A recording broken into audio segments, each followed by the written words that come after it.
Or you love that thing, right? It's beautiful. It's good, right? Yeah. It's forcing me to have to comb my hair in the morning. Which is geweldig. I'm telling you, My wife is so appreciative. Yeah. it's the perfect device for what we're doing here. I think they use it a lot for like in shuls when they want to get a video of the guy speaking. So they put it up by the Talmud, but then they also connect it to a microphone to the system so they can do both. It's easier than a tripod and all. Oh, it's so much easier. Yeah. But this is new. This just came out. Oh, it's fantastic. Yeah. Are you talking about the plastic holder or the device? No, this device. Is the device just a tablet? Portable. No, I think it's they built it into this. Oh, so it's meant they come together, the plastic case and the tablet. Yeah, this whole thing is one. You don't have to download Zoom. It's designed for. But does it pop out or is it attached? No, it's designed just for this. Okay. I mean, I'm sure you could use it for other things. In fact, there's YouTube. There's a few. You can sit and watch from Ellie. You can sit and watch all the daf on is here. Is it running iOS or Android or neither? I'm guessing Android only because it's a Facebook. It's a Facebook device. Yeah, it's a Facebook device. I don't even know what it's from. Okay, only in the spirit of last night's Suda and Siyam for Akiva and the discussion of Chayvin Shlipsumi Bepuria Adelayada. Yeah. I want to tell you just one shtickle Purim Torah that we'll hold on to for the next couple of months. And I heard that there's an episode Paisik who holds that if you have an outlet in your house on Shabbos that has two sockets, that on Shabbos you'd be allowed to plug something into the bottom socket, not the top socket, on Shabbos. What? Seriously? You never heard such a thing? If you have an outlet in your house and there's an outlet on top and there's an outlet on the bottom, I'll explain afterwards. All right. What's Purim Torah? Purim Torah, you say over Torah, that's not really emes, it's just make jokes. You make bedichas. You got to be careful with you talk. So it says over there, if you have an outlet, and on the top outlet, you have a bottom outlet. It says you're allowed to go ahead and plug something in on the bottom outlet. Why? Why? Low plug. Low plug. Low plug. I don't know. I thought it was funny. It's not a plug. I don't get it though. So low plug is in the Gemara. When we say adin derabanan, that applies maybe only in one scenario, and it really shouldn't apply in another scenario. We say low plug. The rabbis didn't make a distinction; they just expanded it to everything. So even why when it is doesn't it apply. up and down? So because if it's low, it's not the higher one, the lower one. Low plug, not upper plug. Lower plug. Oh, low plug. They have to explain Purim Torah. We have to have. Low plug means it's mutter. Meaning low plug, meaning it's mutter to put it in. Maybe low plug means normally low plug means it's maybe that's why Echanami low plug means also. So the Shabbos, I'm going to plug it in. I could plug it in. There you go. That's what it is. Thanks for Torah. That's what happens. You cut off that's what's going to happen. We're not going to have any internet for the device that's going to hear the second half of the shtickle Torah, not the first half. It's Purim Torah, and then all of a sudden on the internet they're going to ban Yismach Moshe. Yismach Moshe. What are they doing with that? Okay. So today we have a wonderful Gemara. We're going to be discussing, and it's good. Last night we got to the end of Daf Zayin and Base. We're holding about the Mishnah in the beginning. We're going to have a series of 1, 2, 3, 4 Mishnayos. There's 5 on the daf, but we're not going to get to the 5th one. We're going to get to the end of the 4th Gemara. All really coming off of the digression of the original Mishnah of Ein Bein or the Rishon Ladasheni, the din of Matanas Levyanim and Megilla. So we came off of that, and the Tanoim decided, Rabbi Yehuda Nasi said, you know what, I'm going to put all of the Mishnayos that talk about Ein Bein Zeh Lezeh. And Ein Bein Zeh Lezeh just simply means that we're going to compare A to B, and it seems A and B are very similar. In fact, maybe they're the same, except that there may be 1 or 2 slight distinctions between them, enough that it felt a need to sort of, it's almost like these are trivia Mishnayos. It's like, what's the one difference between that and that? And so we saw, so that's basically pretty much what is missing. In your, it's missing over there. Maybe Article didn't print. Maybe they didn't print them. It's missing. Trust me. How many pages were skipped? Sometimes 16. Zion Mebez. Zion. Yeah. That's the next letter. Ches. Yeah, you're right. Just go forward. See maybe if it's backwards. Out of order. Out of order. All right, it's not missing. It's just make sure the English is connected to the right one. So a lot of times they. These have an extra page. Okay, right there. Maybe use it. All right. I don't need it. What am I doing? Here we are. So the Mishnah says as follows. We're talking, the first Mishnah is going to be Nadarim, regular Nadarim. The second Mishnah is Nidrei Hegdish. Third Mishnah is going to be talking about the halachas of Zav. And the fourth Mishnah is going to be talking about the halachas of Mitzayra. So we're going to go one by one. We'll knock them out. Yeah? Zok the Mishnah. Ein bein amudar ana mechaveiroi lamudar mimenu machal. Eladris Haregel, the Kalim Shein Oisim Behanoichel Nefesh. Let me explain outside, and then we'll just sort of work it through. So, and we all know there's a halacha in Hilchis Nadarim that I could prohibit all of your stuff on me. I could prohibit all my stuff on you.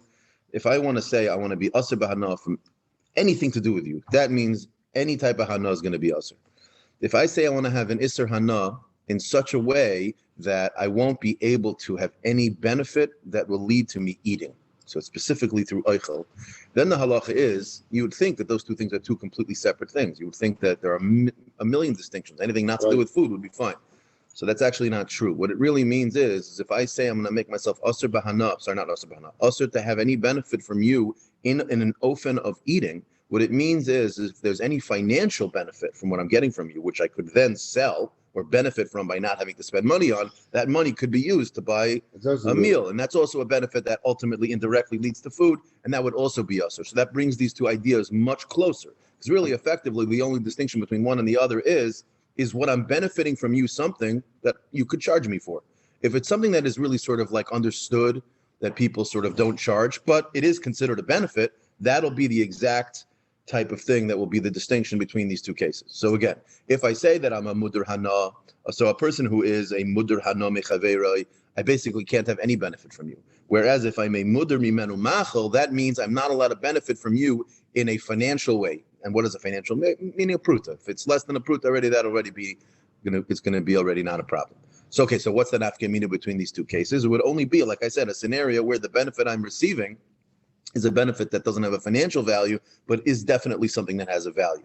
Now, meaning a conceptual value. Now, if it's something that is considered completely hefker, like it's not even like I'm benefiting from you, then obviously that'll be mutter because it's not even meaning mutter on both sides. We're trying to find that one thing that is in between. So the Mishnah says two things: eladrisas haragel and kalim she'ein oisim behen oichel nefesh. Let's tackle it one at a time. What's drisas haragel? Drisas haragel is my wife and I go to a Nasuda for Shabbos. It's in Saddle Ridge. In order to get there, I either got to go down Woodmere Boulevard or I got to go up the block. It's going to take an extra 20 minutes. I call up Chaim David Arab Shop, say, hey, I'm going to be passing your neighborhood. Do you know of any backyards where I can cut through? And so he's going to say, yeah, there's this such and such guy. He has a goes straight through. There's a fence you go through. So now, do I have to call this guy up and ask him a shus, or can I assume that just for a simple thing like that? I'm not passing shilas here. I'm just saying the assumption in the Mishnah is drisas haregel is not something that people are generally going to charge you for. It's not something that people are makbid on.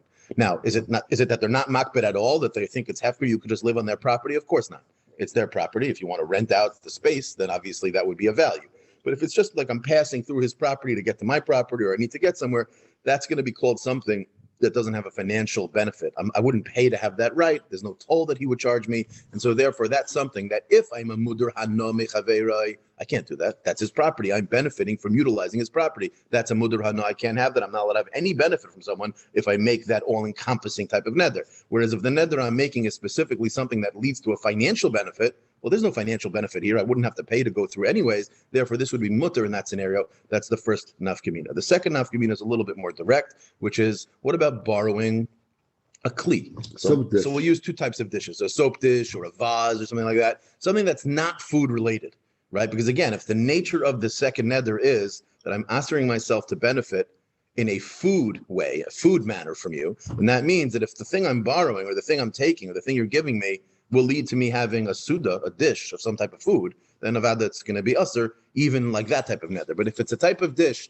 that you would never charge me for, you knock on your next door neighbor's house, hey, can I borrow a vase just for Shabbos so I could put with the flowers for my wife in? I'm going to give it back after. They would never charge me. I would never have to rent a vase. There's no such concept that has a financial value. That would already be mutter, and it wouldn't be called me being nena in an ofen of food. But if it's an isser hana, then avada, I can't do that. This is your vase.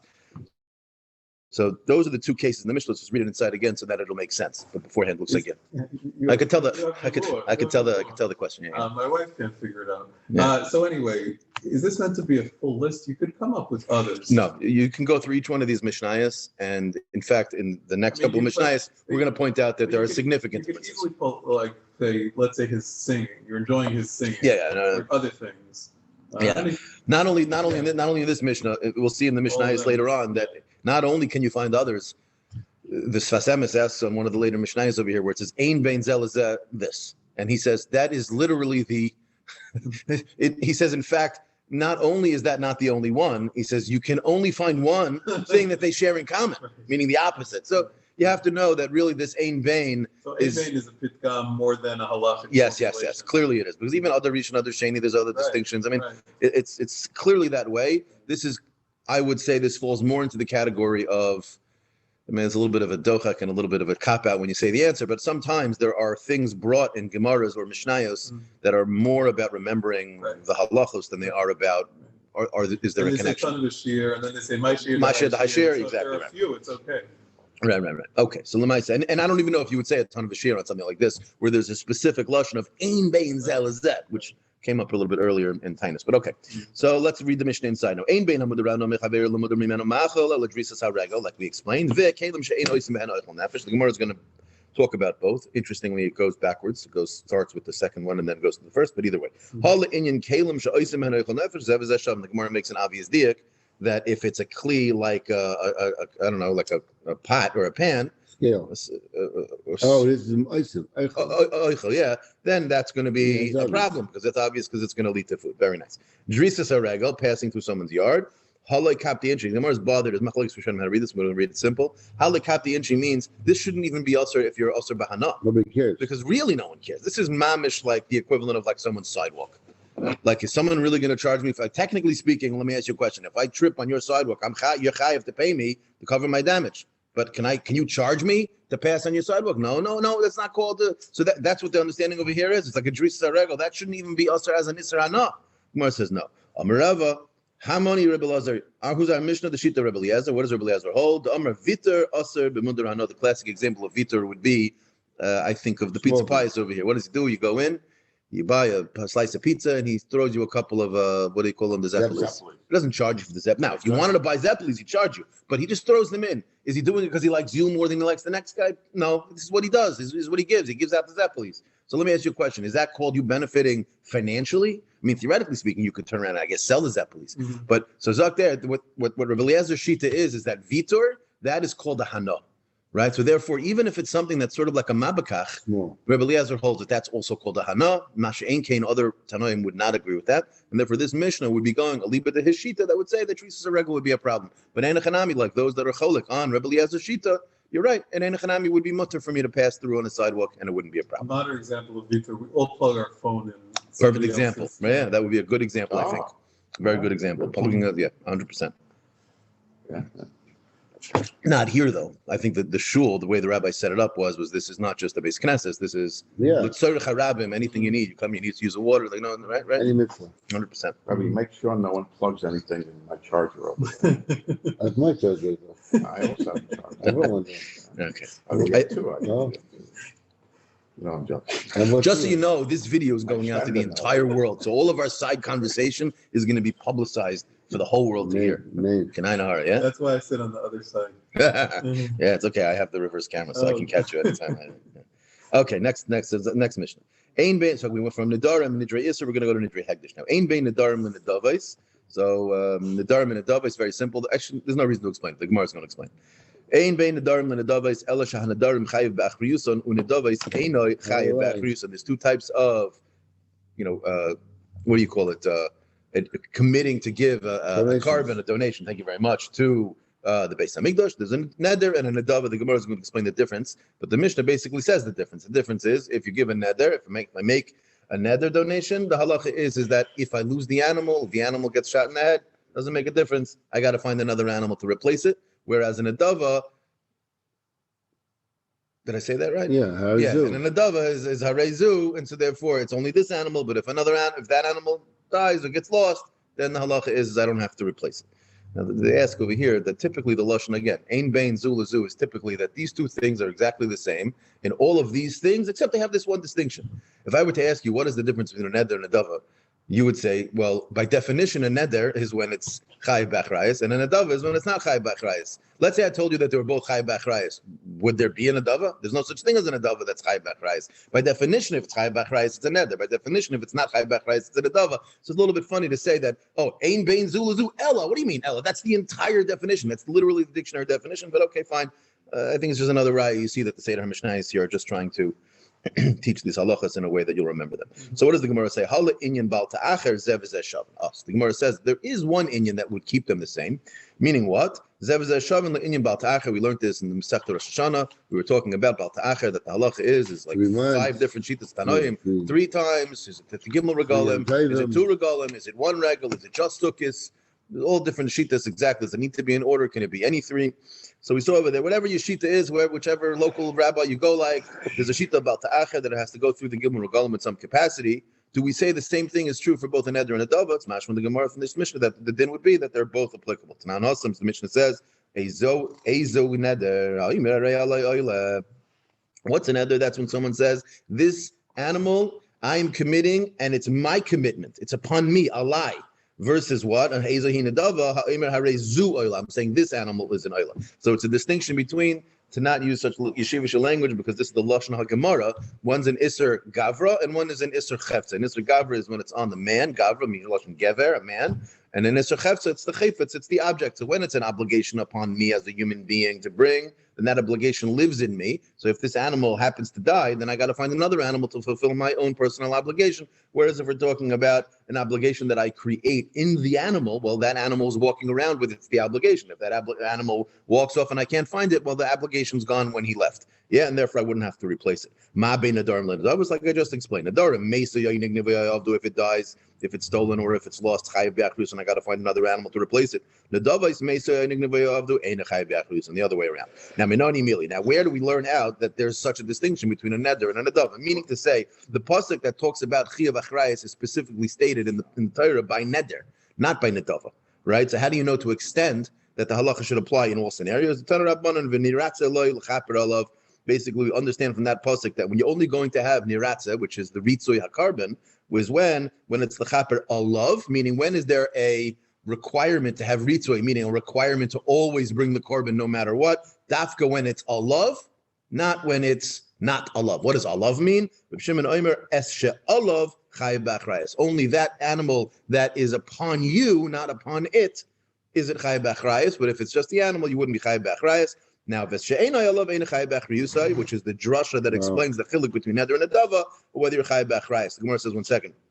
The lashon of olav. How do you understand exactly what that word means, so that you'll make this distinction that olav means literally your responsibility? I mean, in the Torah, that's not really lechaper olav. Yeah, it is referring to the person, but it's needed for its own meaning. It's not really sort of available for this drasha. My mashma. Kivan de amar alai. He's explaining it in svara. That if I say alai, what does alai mean? It's literally like kiman de toyin akasvedami. It's like I'm saying it's on my shoulders, like they used to say. The generals in the Israeli army, they say, "Me'achorai, me'achorai." Everyone get behind me.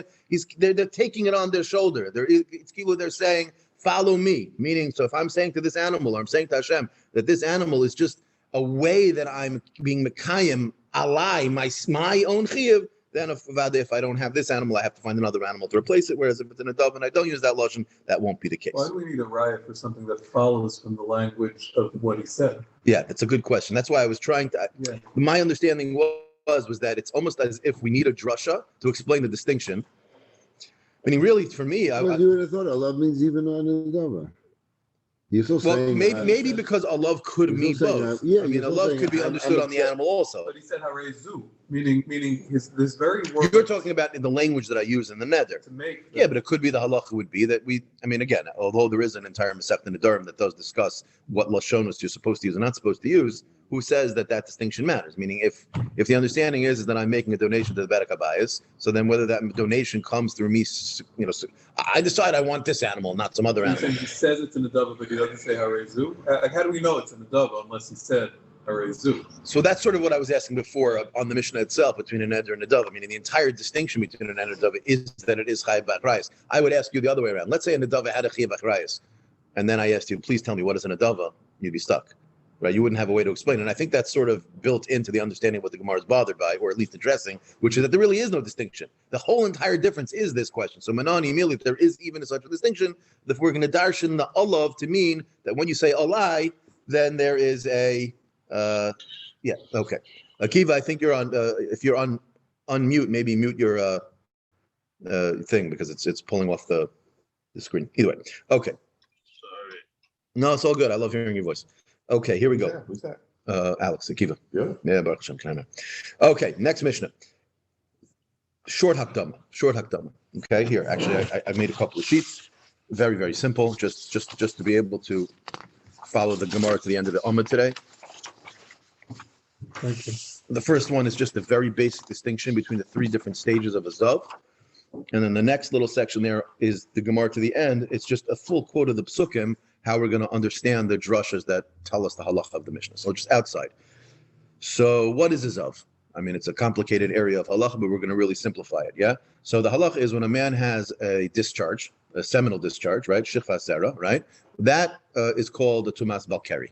Tumas Balkari, keeping it simple, is considered like a lighter tumah. That lighter tumah has he's metame when he touches or carries something, but that's effectively it. He can't be metame, for instance, by sitting on something, even if he's not touching it. He sits on one mattress, all the other mattresses don't become tummy. That's called tumas medras. He can't be metame something if he indirectly moves it. He can't be metame something if he walks into a room and there's ohel. He can't be metame in other ways as well. And it's the Rabbanon.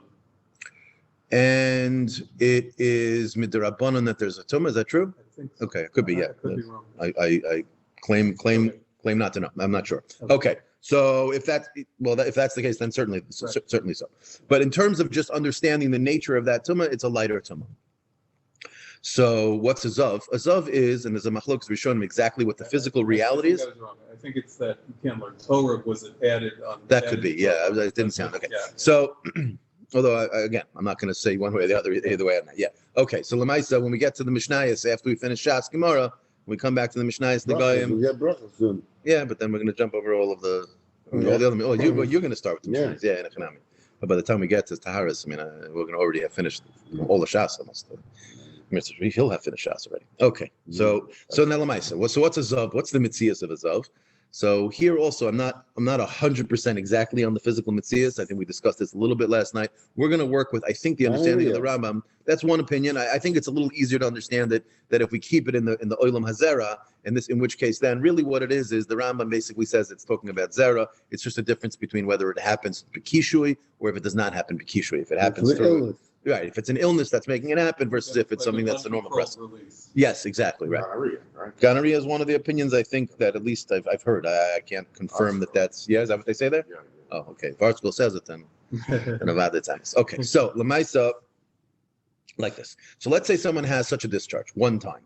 One time is considered, and again, we're talking here about that it's not ba'inus, they have to be boidik hasazav. We're not going to get too into that, but the idea is it has to be considered a real emission.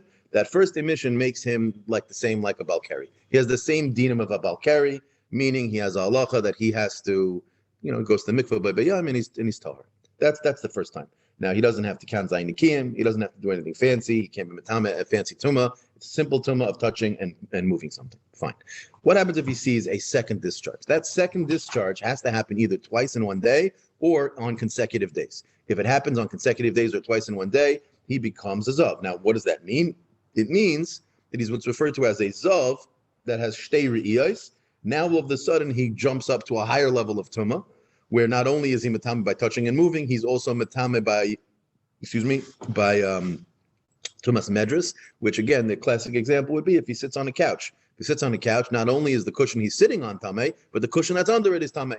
Right, he's matame anything that is supporting his weight, whether he lies on it, sits on it. It's called in the Lashon of the Gemara tumas moshav mishkav moshav. Yeah, so that's the tuma of bal shtei re'iyos. Now, what's the halacha of how he becomes tahor? His tahara process is he needs two things. He needs zayin nikiyim, meaning after he sees these two discharges, he has to have 7 clean days where there are no discharges, and only after those 7 clean days, then he has to go to a unique type of mikvah, not a regular mikvah. He has to go to a mayim chayim. He has to go to a springs, but we'll keep that sort of out of our discussions because it's going to complicate matters. He goes to the mikvah, and then he's good to go. He's tahor.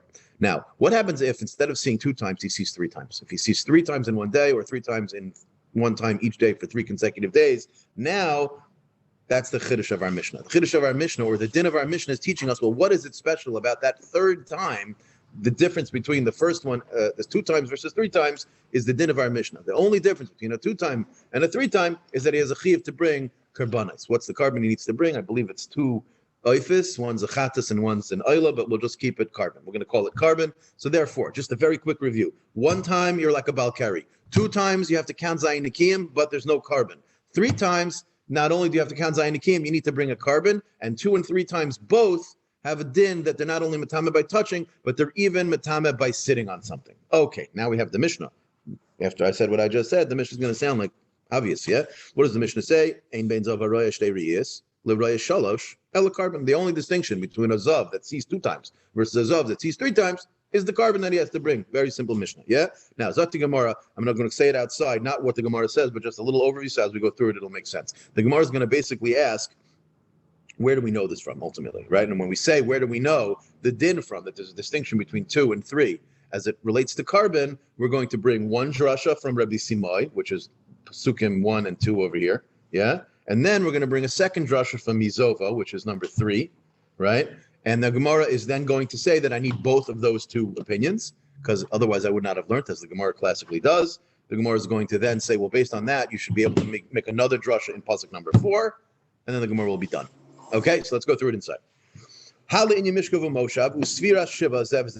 like we explained before, you got to do what you got to do. You got to do 9 o'clock at night. Well, we have to have it 9 o'clock at night. I'm going to listen.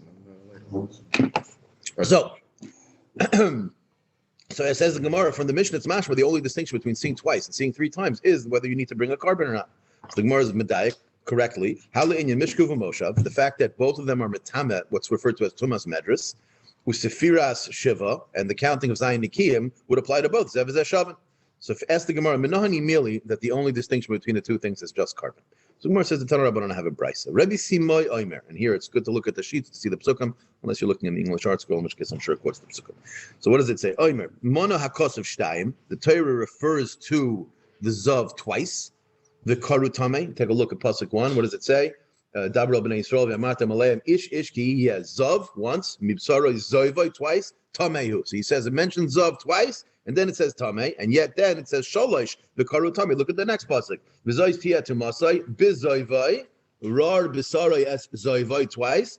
Oyhechtim b'sarai mizoivoi 3 times. Then it says tumasai. So I have one pasuk that says there's first 2 times a ziva and then a tameh. And then the next one, it says 3 times zav, and then is a tameh. So the Gemara says, okay, so how could it be that such a person who's called a zav is a be a roya shtayim or a roya shalosh? Which one is it? So the Gemara explains, Zaktus Brisa, like this. Shtayim letuma, 2 times a re'iyah, 2 times an emission. That means he's now tameh a tuma zav, but there's no carbon. However, the 3rd time, v'shalosh carbon. That's the drasha that explains the din of our Mishnah. That benagea, the inyan of tuma, that they're both matame tumas medrus. If they sit on a mattress, they're the same. Once they see twice, the only distinction is a 3rd emission. That's going to mean that he has the chiyuv to bring a carbon. Okay, ask the Gemara 1 second. Who says you have a right to assume that when it says 2, it's what you said? Maybe there's a different way to understand the distinction between seeing twice and seeing 3 times. What would be that suggestion? Ve'emar shtayim l'tuma ve'loy l'carbon. Maybe when it says you see twice, it means, yes, you become tamei at tumas medrus.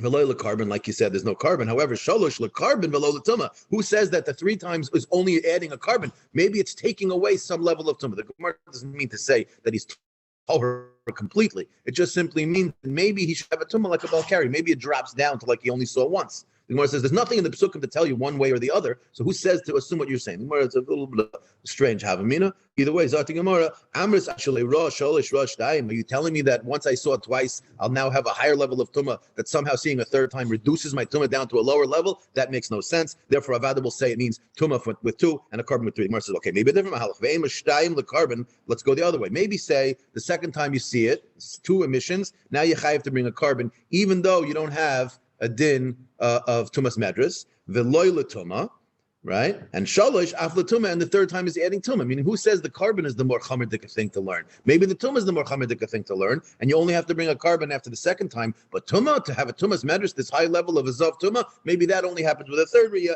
And on that, the Gemara says loisal kedaitach. Why? Because you're right. If all I would have was these 2 psukim, I'd be stuck with this question. But the Tanya have a brisa that's going to help me sort of complement this drasha with another pasuk. What does the pasuk say over there? This is the number 3. V'chiper olav akayin lifnei Hashem yizayv. It's important to understand that this pasuk is talking about the chiper of olav lifnei Hashem yizayv. It's talking about the carbon itself. So since it's talking about the carbon, and the word in the pasuk is mizayva. Now I'm going to explain this the way I understood it, because it's the only way my brain works, is that really the word mizayva is a little bit of a funny lashon. Why? Because it could have just said v'chipur alav hakayin lifnei Hashem zayva. It could have just, what's the mem? The mei zayva is a little bit extra. Obviously, it's from his mission. What else are we talking about? Maybe he's going to retire him from the fact that he touched the mace. No, we're in the discussion of zav. Obviously, v'chipur alav hakayin, the carbon's going to make him tahar lifnei Hashem zayva. His zayva is going to, again, I'm not sure 100% if that's exactly how to understand it, but that's how I want to understand it. And the mem could be es zayva, right? It would have been better. What's the mei zayva? The mem there is a little bit mashma, and the Gemara typically in many places will darshan a mem to mean b'miktzas, meaning that it means only there's a portion or a fraction of whatever we're discussing where the din will apply, but another fraction of it where it won't apply. And that's what it means to say over here, miktzas zavin mivian carbon, umiktzas zavin ein mivian carbon. So this drush of the Gemara is we're not going to come off of this. This mem of miktzas is going to stay in the maskana of the Gemara, which means to say, what we're saying over here is that this second pasuk of Mizovo is teaching me that there are some zavim who have a carbon and some zavim who don't have a carbon. So the Gemara says, Hakeitzad, how could that work out? Meaning, like we just explained, Ra'a shalosh mevi, shtayim einay mevi. Now the Gemara goes through a similar conversation we had with the first drasha. How do you know that the group that brings a carbon is the one that has 3, and the one that doesn't bring a carbon is the group that has 2? Maybe it's the opposite, similar to what we said earlier, that you only bring a carbon on the second one. By the time with the third one, we said that maybe is latoma. We said earlier, you're going to tell me that I have to bring a carbon once I bring 2, and now when I go and have a third emission, now there's no carbon. I lose my responsibility. That doesn't make any sense. And therefore, that's the maskana of the drasha. So therefore, I have 2 drashas. I have the first drasha that I have 2 psukim. One pasuk says 2, the other pasuk says 3. And now I have the drasha of Mizayva to teach me that there's one group who has carbon and the other one's not, where the 2 group doesn't have a carbon and the 3 emission guy, he does have a carbon. So the Gemara says, V'itzrich, and I need both. V'itzrich dereb Simoy, v'itzrich Mizayva. I need both drashas. Why? And it's going to speak it out.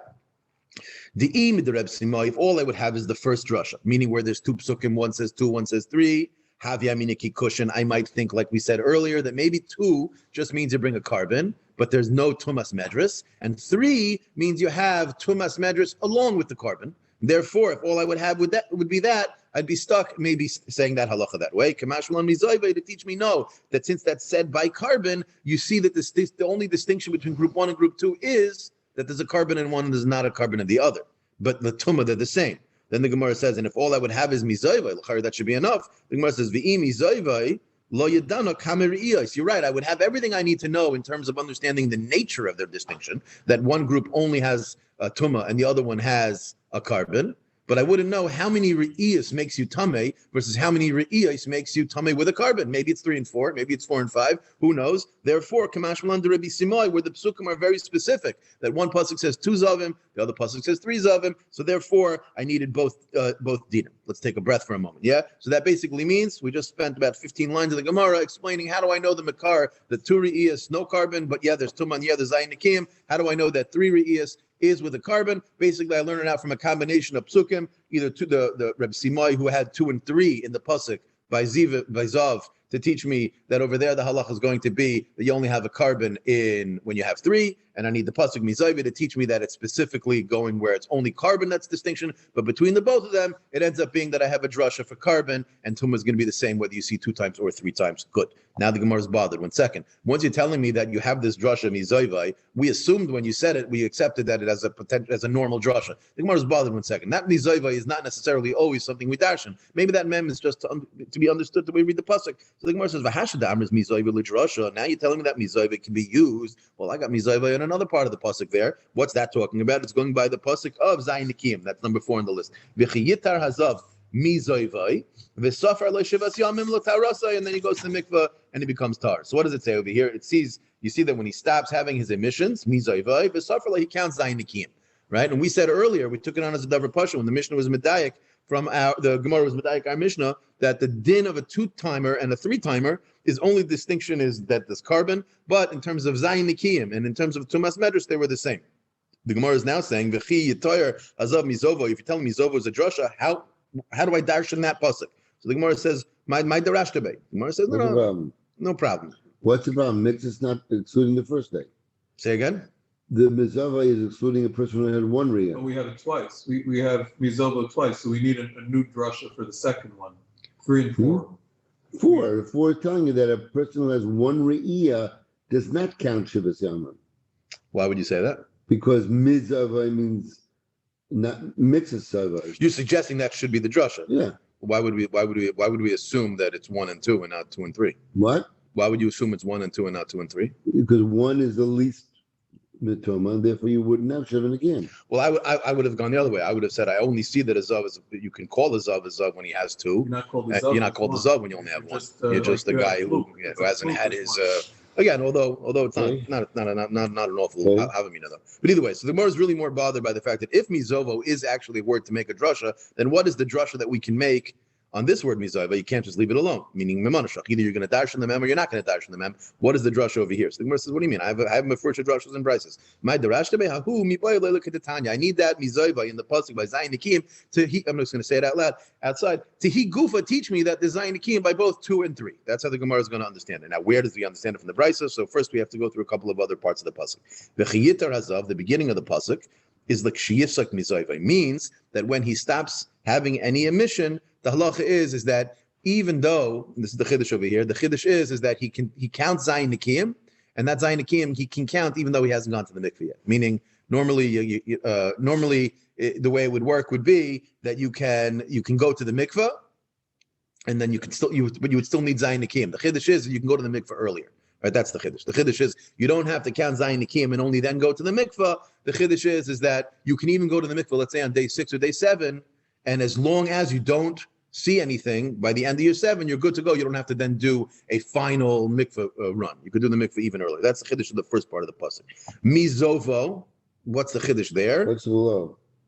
That's the Gemara. Mizovo is quoting the pasuk. Velo mizovo v'nagai. That's how you read it. Mizovo velo mizovo v'nagai. Now, what's mizovo v'nagai? Here we're going to introduce a little bit of negayim of mitzayra. So I'm going to only touch a little bit, and then we'll touch on the base a little bit. Yeah. So mizovo velo mizovo v'nagai means what happens if you have a zav who's also a mitzora? So I'm going to keep this as simple as I can, not for you, but really more for me, because the limit of my understanding of exactly all the halachas of mitzora, but as follows. So the mitzora has a tahara process that requires more than one mikveh. He has to go to the mikveh once, and then he has to do his own zayin counting to make sure that the nega is gone, and then he goes to the mikveh again, and it becomes completely tahar. So now what happens if you have a zav who is also a mitzora? So now the zav has his emission, and now he counts his zayin nikiyim, and normally he would go to the mikveh, and he would be tahar. What happens if he's also a mitzayra? So that means when he goes to the mikveh to take care of his ziva, he's still tameh. Why? Not tumas zav, he's tumas mitzayra. So you might think to say that since he is still tameh after he gets out of the mikveh, that maybe the ziva tumah is still on him. Now, why would that be the case? Because l'chayra, the heter of the mikveh is to make him tahor. And if the mikveh is not actually accomplishing that, then maybe we'll say that tumah still lies on him. Now, the understanding of that tumah is that what is really the difference between the tumah of a mitzora and the tumah of a zav? There are many distinctions, but in terms of tumas medras, the Pasha says there's really not much of a difference, which is really the only tumah that is special about a zav versus, let's say, a regular bal tumah.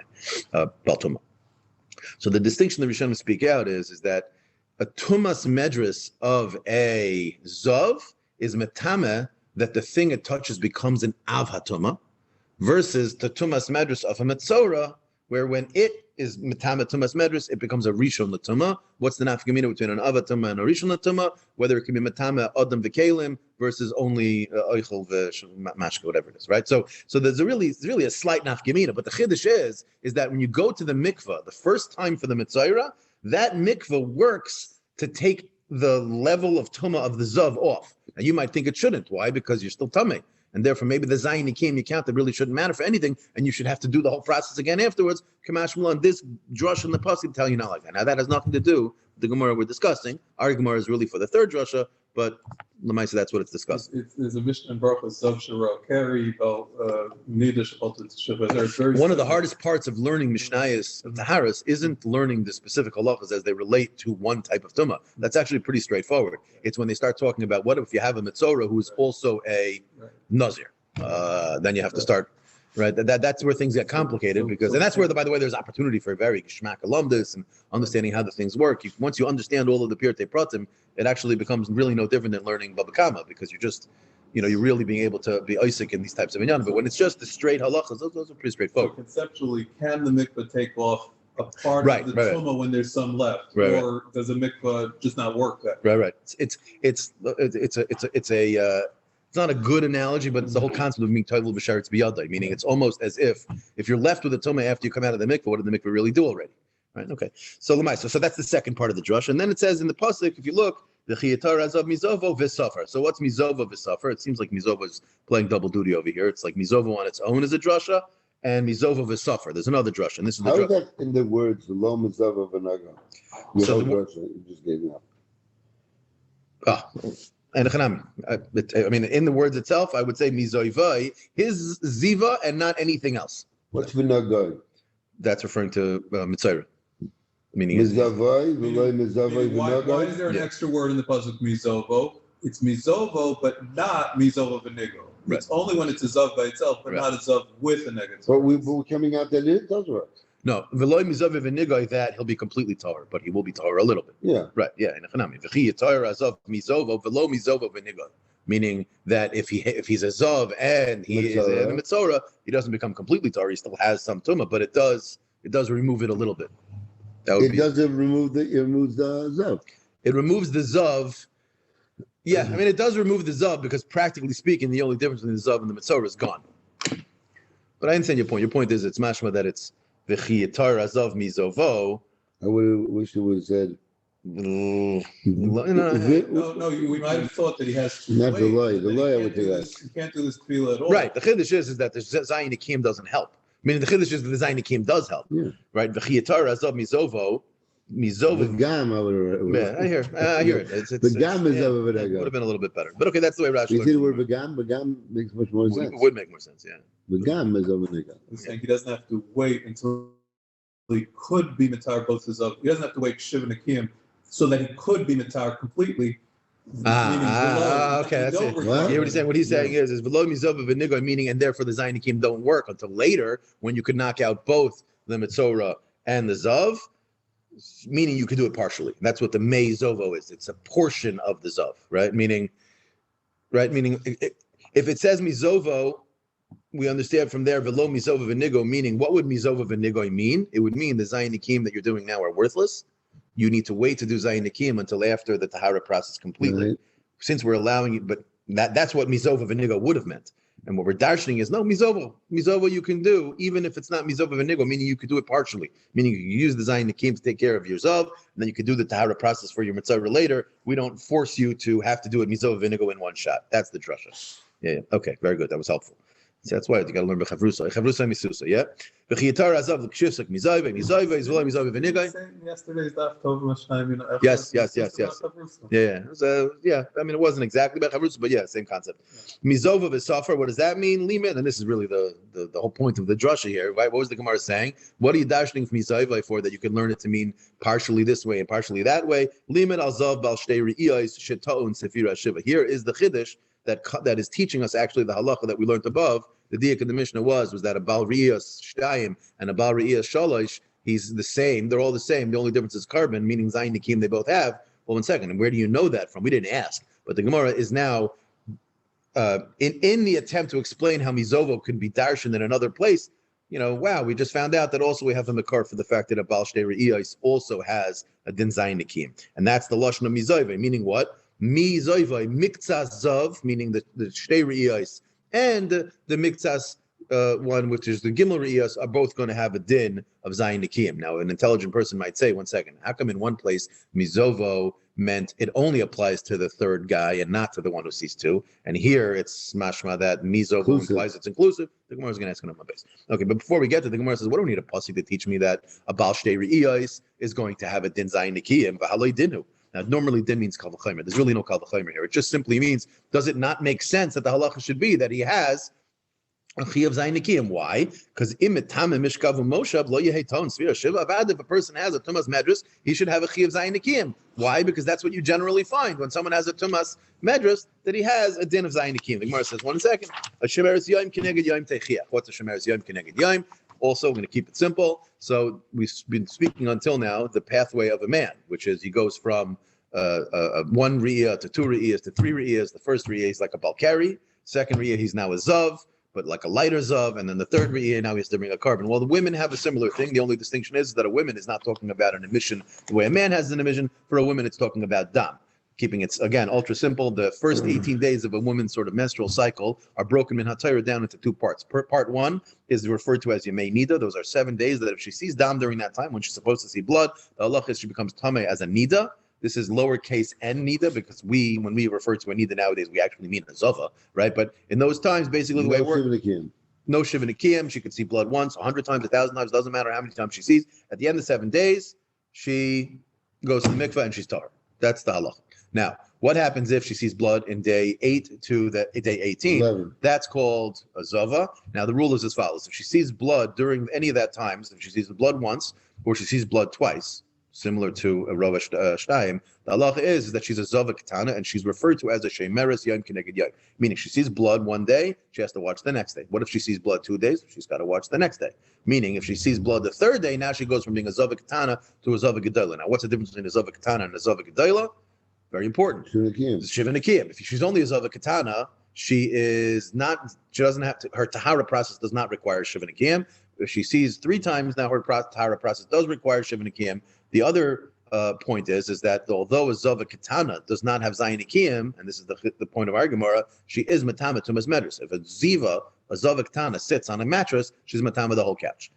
Even though she has that tumah, she doesn't have a din zayin nikiyim. So the Gemara is trying to say, what do you need a pasuk for? Shouldn't anyone who has tumas medras have a din zayin nikiyim? The Gemara says no, because look at Shemeres Yavam. She's someone who has tumas medras who doesn't have a din zayin nikiyim, and therefore that should show me that you have no right to just assume that the tumas medras of a roa shtei 2 times by a man should mean that he has a din of zayin nikiyim. Therefore, I need a pasuk, right? What do you see from there? Shemetama mishkav.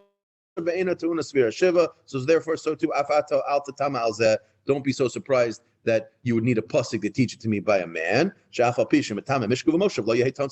you think he doesn't have a din to count 7 days. Talmud Leimer, the pasuk to teach you what mikzas v'safar limed al zav bal shtei re'iyah should turn sphere shiva.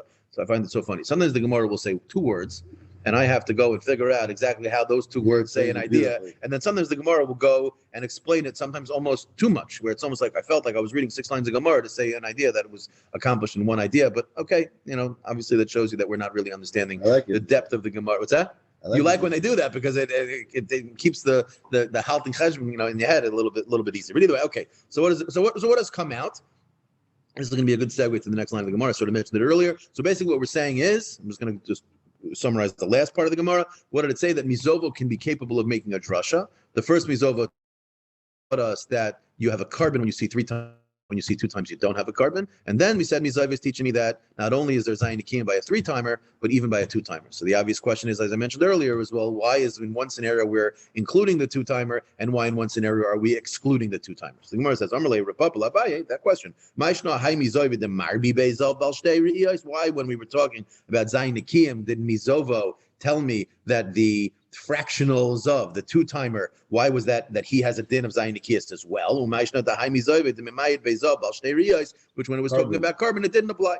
Why in one place the reboy, why in one place miyat? Amarle, so he said back to him, he says, well, because very obviously it should be a miyat, right? But it should only be a miyat when it makes sense to make a miyat, meaning meaning the Vesafar, the Zayin Nikiyim, is limitutehi da'asa. If you're telling me that it means to say that Zayin Nikiyim should only apply by 3 and not by 2, just like we say by carbon, then it doesn't need to say mizovo at all. Lishtay kra minei. If you take out the word mizovo, v'chiyatara azav v'safalai would have meant that it's just telling me that you're only going to have Zayin Nikiyim by the Gimel, and this will be similar to what the rabbi said earlier, which is because if I have to assume which one it's applying to, I'll obviously only apply it to the one that is the most chamer, because why would I assume it has to apply to the second one? In fact, if you'll tell me v'chitema asyami dina, then we'll answer like we just answered before. I mean, maybe we'll say logically, you have a tumas medras, so therefore there should be a din zayin nikiyim. No, Shemeres Yom Keneged Yom Techiach, that you have a din of Tumas Medras, and there is no Zayin Nikiyim. This v'chitema here is a little bit of a difficult read, but I'm going to read it anyways. V'chitema hai mibayale mizayve v'loy minegay, which we're going to explain as follows. If mizayve is, so you've explained how in one scenario it's a riboy and in one scenario it's a miyad. Wonderful. So you're telling me I need mizayve to teach me that there's a din zayin nikiyim. I understand that. Wonderful. Mizovo is doing too much over here. Hai mibayale mizayve v'loy minegay. That word mizovo can't be teaching me one that the din zayin nikiyim applies to a 2-timer and a 3-timer, and as well teach me the halacha of mizovo velo minigo, that, like we said earlier, that you're still that the chiddush is that the zayin nikim is going to work for a person who's a zav, and also a mitzayra that he doesn't have to count zayin nikim later. You can't learn both. Now the Gemara says im kain, no, it can. How? Because really it's not doing both. When we said before mizova velo minigo, that didn't really mean mizova velo minigo. The Gemara was just using that word to explain the halacha. Really, the drasha comes from the fact that it even says the word hazav to begin with. If you look at the pasuk, it says v'chiyitar hazav mizova. There's a double lashon there. Really, it didn't have to say anything. They could have just said v'chiyitar. What are we talking about? We're talking about hazav, right? So all the psukim are talking about hazav. V'chiyitar, when he stops emitting, v'safar lo shivas nikiyim. Let him do zayin nikiyim. Why do you even don't mention zav at all here? So this, I'm explaining, by the way Rashi understands it. So therefore, v'chiyitar hazav v'safar would have taught me the din of a zav and the mitzayr, because I really wouldn't even have to mention zav. I could have had it without it. Elamai, if it mentions zav, that is already teaching me something unique, that it must be, it's being your when he stops his ziva and not his ziva u negia, or not his nega. Right? Therefore, mizovo is now going to be available to make the drasha. Let's just read it inside him. Really, lafi, the way I explained it, the lashon Gemara is not kishmak over here, because really it should say im kein lichtayv krov v'chiyitar v'lishtayk. Right? But okay, I'm reading it the way Rashi said it. Mizovo lamali. What do I need that for? Limet al zav bal shtei re'iyah shetoyin sfiras shiva. So it's a little late, but I really feel we have to. Are you okay for another couple of minutes? Okay, good. Next Mishnah. I don't know how a guy the first time does this. What's that? I don't know how a guy the first time can up this. You got to listen to the Shiur twice. 3 times. Yeah, honestly, preparing it took me a little longer than once, for sure. I mean, it's a good thing it was on a Sunday. Yeah, it's a tough Gemara. I always do it a second time, either before or after. Yeah, let's be honest. A person learning Megilla thinking, hey, it'll be a cakewalk. Yeah. And then he walks into Daf Ches, he gets smacked in the head quick, But either way, we're going to quickly get back to in Yanim of. So we'll go to the next. We're going to get to the Mishnah. We're not going to go into the. We're going to stop at the Mishnah. Okay, what does the Mishnah say? Ein bein mitzara musger lemitzara muchlat, and I'll explain what those are in a second. Ela priya uprima. Priya is referring to growing out his hair, although that's a machlokes rishon, but we'll keep it simple. Upirima is referring to the kriya of his begadim, his hair, his clothes, similar to a novel, but the idea is he needs to look like a little bit v'shlach the mensch. Yeah. Now, ein bein tahar mitoch hesger ule tahar mitoch hechlet, and the tahara process of these two types of mitzoras are the same, except elo taglachas v'tziparim, and this is what I was mentioning before, that when you say that there's no taglachas v'tziparim, which is referring to shaving all of the hair on his body and bringing birds as part of his tahara process, you said before of the ein bein zel zeh, this part of the ein bein zel zeh, what do you mean? That's literally the only. That's literally what it means. So if you're telling me ein bein zel is ella this, what else is there? The only thing they share is that they happen to go to the mikveh. That's sort of the point here. Okay, so what are we talking about when we talk about a mitzayra that's a mitzayra musgar versus a mitzayra muchlat? So mitzayra musgar, let's look at the language. What does a mitzayra musgar mean? Literally means he closed it up. So the way Rashi understands is, it means he in his house. So basically, we have to understand the way he was quarantined, right? Yeah. So the way a mitzayra works, and again, quarantined outside. What? Quarantined outside? What do you mean outside? That's a separate thing. Separate thing. Oh, so that's, you're asking a kasha the Rosh asks. But okay, one second. Let's just go through it slowly. So what is a mitzvah? A mitzvah is a person has a nega. He has some sort of a lesion on his body, and he goes to the kohen. He says to the kohen, "I'm not sure what this thing is. What do you think?" The kohen. So there's sort of a 2-step process that the kohen has. He looks at the nega. There's a certain type of lesion that the look of the lesion looks tameh, but it's not necessarily tameh. It also has to have what's called a siman tumah. There are 3 simanei tumah, really 2 simanei tumah. The 2 simanei tumah are that inside this white lesion there needs to be 2 white hairs, or there has to be an area in the middle of the lesion that doesn't look unhealthy. So, I don't forget. No, I don't know. Is that what it's called? I'm not 100% sure. I think in the pasuk it's called Megilla. Yeah.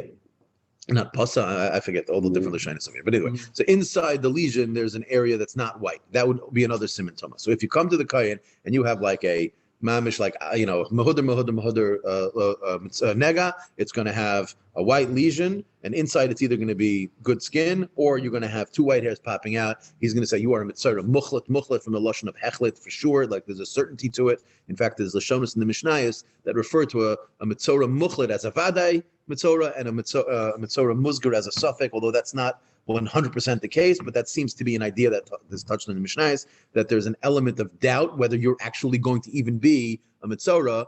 And lemafreya will say that that's the tumah, or if it's, I don't want to complicate matters, but the basic idea is that you're a mitzvah muchlet once you have the simane tumah inside the already problematic lesion.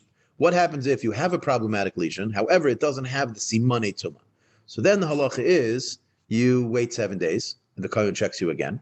If you still don't have the simane tumah, you wait another 7 days, the kohen checks you again. 3 days? No, meaning you're waiting 2 times 7, but the check is 3 times, right? First time you bring it. So the first check is after the first 7. The second check is after the second 7. But I guess technically it's 3 times. And then at the end of those 3 times, you're good. Then you just go to the mikveh and you're fine.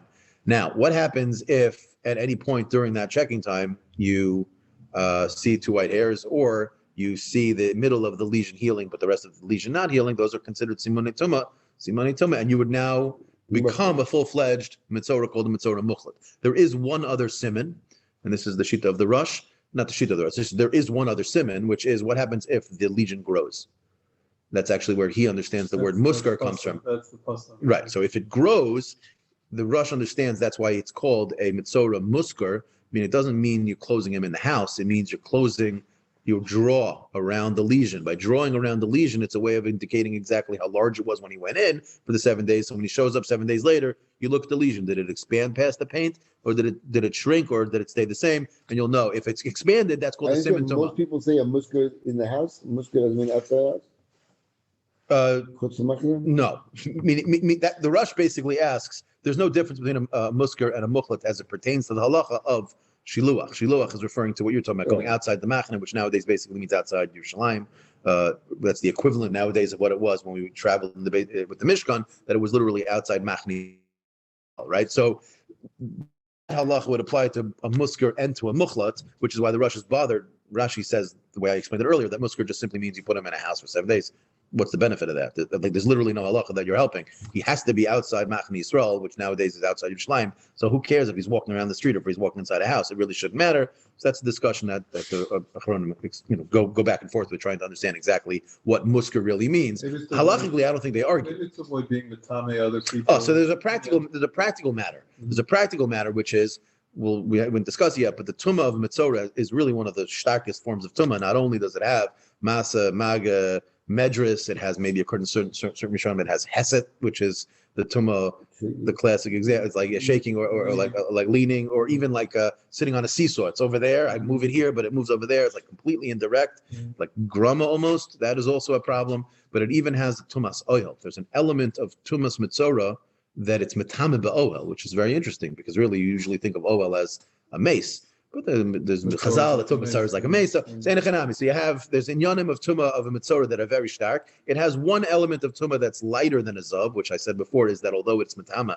Tumas Medris, it's possible that it only makes it a Rishon versus making it an Ava Tumah. But, okay, so that's Tumas Mitzorah in a nutshell, 101, yeah? Now, our Mishnah is telling me, okay, so what are the distinctions between these two levels of Tumah? I almost think of this as like stage 1 and stage 2, or quasi Mitzorah, full-fledged mitzorah. That's how I'm thinking of it. Yeah. So ein bein mitzorah muskar, right? So let's say quasi mitzorah, le mitzorah muchla, to a full-fledged mitzorah, ela priya ufrima. So there are two things. There's a couple of other things as well, but there are two things that a muchlet has to do that a mitzorah that is muskar does not have to do. One is growing his hair long, although there are other opinions as to what priya is, but we're going to understand it that way. Ufrima is talking about tearing his beged. Only a mitzorah muchlet would have to do that, but if he's just one of these sort of quasi mitzorahs, then he wouldn't have to do it. So he says, therefore, that's the only distinction. We'll see in the Gemara exactly where we learn that from, and what it means in terms of other halachas of mitzorah. Ein bein tahor mitoch heskel, tahor mitoch hechlet. What about their tahara process? Ela taglachas v'tziporim. They have to shave all the hair on their body, and they have to bring 2 birds. I'm not exactly sure of that process. It's a little bit complicated. I tried learning the Mishnayos on it. It just was taking too long, so I figured we would sort of skip over it a bit. But either way, okay. L'maisa, They both have to go to the mikveh, though. That's the key. Yeah, and they both have to go to the mikveh more than once. Like I said, they go to the mikveh one time, it reduces their tumah a little bit, and then they go the second time, and it takes it off completely. So the Gemara says, "Hala inyan shiluach v'tumah zev zeh sham." So the Gemara makes an obvious statement, which is whether you're a quasi mitzora or you're a full-fledged mitzora, binogea the tumas that apply to you, like we just mentioned earlier, all the different types of tumah, and the din that you need to be sent out of the machane, they're the same. That's the diak in the Mishnah. So the Gemara says, okay, minahani mili that this halacha is true. Minahani mili that the mitzora muskar versus the mitzora has priya uprima only by the muchlet and not by the muskar. The Tani Reb Shmuel Bar Yitzchak Kamid Reb Huna, the pasuk says, and this pasuk is referring to the psukim by the mitzora hamuskar, right? V'taharai hakoyim misapachasi, the kibes begadav, and here's the big line here is v'taher. This is talking about. It's one word. Mispachas. Yeah. What did I say? Not misapachas. Oh, mispachas. Sorry. Yeah. Yeah. V'tiara hakoyim mispachasi. It's a mispachas, right? Correct. Sorry. Thank you. The kibes begadav v'taher. And he goes to the mikveh and he becomes tahor. That's the way I would have said it outside. But the language of v'taher is a past. It seems to be referencing the past. V'taher instead of vayitaher, right? So what is the understanding of v'taher in the past? Gemara says, tahor mi priya uprima demi ikara. It's letting you know that from the beginning there was no priya uprima. And it's using the lashon of v'taher to imply that on some level, although the mitzora muchlet is tameh with priya and frima the entire way through, the mitzora muskar is not. That's basically the drasha to show you that a mitzora muskar would not have a requirement to grow out his hair and to tear his clothing. That is the shita of Reb Shmuel Bar Yitzchak and where he gets this drasha from. Amalei Rav. Rav says that makes no sense. If you're telling me that Taher has this type of a drasha, then we'll do the same thing we did on Amud Aleph, which is let me find another place where it says v'taher, apply your logic and see if it's true or not, see if it holds water. And it doesn't. Amarava, Amalei Rava, Elama'ato, Gabezav, Dichsiv, the pasuk says, V'kabes v'kibes begad v'taher. It says the same thing over there, and that's talking about over there by a person who is a roa gimel zivais, gimel reiyais, and over there that is the highest form of zav there is. He has ayin akim, he has all of the most chomer tumas that a zav has, and he has to bring a carbon. So over there, v'taher has to mean that there was something mi'ikara that he was not tameh about. And what could that possibly mean? Hasa mai v'taher mi'ikara ika. There is nothing that doesn't apply to that guy. He is the most stringent form of a zav. So therefore, your understanding of v'taher to mean that on some level, a level of tumah was left off his status can't be true. Ella Zakturava, a different shot as to where the drasha comes to teach me priya ufrima. Tahor hashta milatame klicheres beheset. I'm just going to read the whole line and then I'll explain it. Afagav the hadar chazi loy metamelam afreya.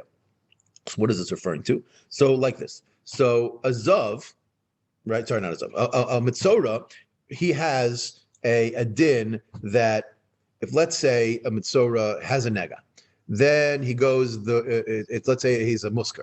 So a musker goes and he has to wait 7 days. Now what happens if at the end of 7 days it looks like things are getting better and there's no siman tumah, and another time again he goes back, another time no siman tumah. The Kohen says to him, okay, you're good to go. Now he goes as a mitzora and he goes on a seesaw, and on the other side of the seesaw there's something, let's say specifically a klicheres, which he would be matame as a mitzora, and he sits on a seesaw, which l'chara, if he is still a tumas, what do you call it? He's a mitzora, it should make it tameh. But now he should be tahor. The Kohen told him to go home. He should be tahor now. Yeah. What happens if before the 7 days are up, let's say, the nega shows a siman tumah? So that means there was a point in time where the Kohen says you're good to go. You're tahor, not tahor, but you can start your tahara process, or maybe you go to the mikveh and you become tahor. But the problem is that he went to the mikveh, let's say on day 6 or on day 7, and he still hasn't had his full 7 days of seeing no nega with a siman tumah. And then lo and behold, before the 7 days are up, the siman tumah comes. So it's a gloy milsel mafreya that he never lost his status as a mitzora, and now he's a mitzora muchlet. So l'chora the klicheres should be tameh. So the chiddush of this pasuk of v'taher, according to Rava, just simply meaning the idea that we didn't say v'yitaher versus saying v'taher, that it seems to be referring to the past. It doesn't mean that in the past something never applied. It just means that lemafreya, we won't say that this klicheres is tameh, but rather the klicheres is going to be tahor. The drasha, meaning other things would not be that way. If he walked into a room, why do you have to to look at him before the 7 days are over? I'm sorry, I just explained the Gemara incorrectly. I just realized. This is referring to the Zav. This V'taher is referring to the pasuk by the Zav, and it's talking about when the Zav has his Zayin Nikiyim. Let's say before the Zayin Nikiyim are up. Scratch that. Let's go back. The Zav, yeah, we're not talking about it. We're talking about a Zav. A Zav has Zayin Nikiyim. Before the Zayin Nikiyim are up, he has to go to the mikveh at some point or at the end. Let's say he goes to the mikveh a day early. And then he has an emission after he comes out of the mikveh before the Zayin are up. What happens if he went ahead and touched and did it b'tumas hesed? So is it going to be metamed or not? He says over here, V'tayr teaches me that it's going to be tahor. Hachanami, so too over here, tahor hashtami latame bebia lemafreya. It's referring to something else by a mitzorah. What's that tumah? It's talking about tumas ohel, right? That what happens if the mitzorah goes into a house, right? And he goes into the house after he's gone to the mikvah, after he's gone to the kohen, but before the 7 days of the tumas, the mitzorah muskar is up, right? So he's done it before the timeline has ended. The siman tumah comes back now. So lemafreya, he never was ois mitzorah. Now the whatever is inside that house it should be tamei because he was a mitzorah the entire time. The chiddush of V'tayr is to teach you that it's not tamei. Why? But why? Because of the drushes of the pasuk. I know, but what did he do? He went to before. He walked into a house. He's a mitame tumas oel. He's a mitzorah. L'chora, everything in there should be so tamei. why isn't that? Because it's a drush of V'tayr to teach me that it's not. What did he do positively? He went to the kohen. What do you mean? What did this guy do before? Yeah, he went to the kohen. He showed him. Why did the kohen look at him? Kohen said so. 7 days. He looked at the kohen. I don't know. But he shouldn't have. The kohen shouldn't have allowed. I don't think it's that he looked at it before 7 days. I think it's that he looked at it. It's that he looked at it. He said there was no siman toma. He went to the mikvah, which he's supposed to do, and now he's just got to wait out the time to make sure that that there isn't a siman toma. But then he got Makami. And then the siman toma showed up before the end of the 7 days. And it's okay because because he asked the kohen? No. It's not okay. He is tamei. Meaning lemafreya, we're saying that he's a mitzorah the entire time. The chiddush is that since he went to the mikvah, after the mikvah, before the simani tuma happened, there was an element of tahara that exists. And the kohen will not be tamei. Specifically the ones in the OL, but not if he touches something and not if he does something else. Wow. Now, I'm not 100% sure if we're talking here in a scenario where he went to the mikveh beforehand, or really better yet, I think what you're touching on is, I'm not 100% sure if the Kohen told him he's tahor, or it means that the Kohen says, I don't see any siman tuma here. And he then went and did this thinking, okay, I only have another day, I'll be fine. And which he shouldn't have done, but if he did, what happens to that I'm not 100% sure about. But regardless, Rav is just pointing out that the V'taher that the Brisa wanted, or sorry, who was it? It was Rav Shmuel Bar Yitzchak wanted to use to make the drasha. That V'taher isn't teaching me this halacha that priya ufrima are not going to apply to a mitzayra muskar. Therefore, it's teaching me some other halacha, right? So he says, where's the drasha come from? It's a different pasuk. The pasuk says, "V'hatzarua asher boy hanega." The drasha is going to come from the lotion of boy. Yeah, the tzarua asher boy hanega. He has to have the nega in him. Meaning,